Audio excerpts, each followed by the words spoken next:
Hey guys, today we are next to Audi Q3 and I'm going to try to enable sound confirmation with the lock and unlock function in this car. So by default, if you lock it or unlock it, you will just have the indicators blinking for you. But I believe we can code it in. If you have the factory alarm system in the car, we can code it in to have an acoustic confirmation as well as an option to turn it on and off on the MMI RMC screen. So let's connect with OBDeleven and let's perform the coding. So if we go to car, vehicle settings, I believe it should be in central locking. We don't have any options over here about the acoustic confirmation. Okay, so we are connected with the car. Now let's go to the list of modules. Let's select module 09, which is Central Electrics. Let's go to long coding. Let's switch to the bit byte view. Let's find byte number 5.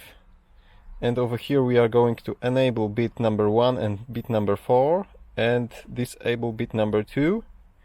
Number 1 and number 4 are responsible for the locking and unlocking sound, and number 2 will let us control it over the MMI or RMC. So let's write new coding to the unit. Let's disconnect from the car. And right now let's check if there's anything more here in the car menu. So let's go to car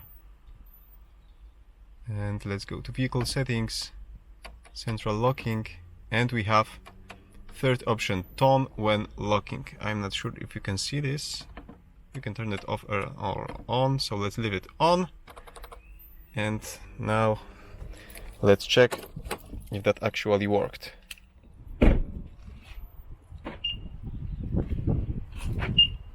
So you get double beep when unlocking and single beep when locking.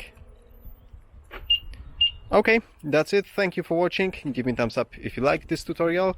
And in the description below this video you will find some more details about this coding procedure. Subscribe for future tutorials and see you soon.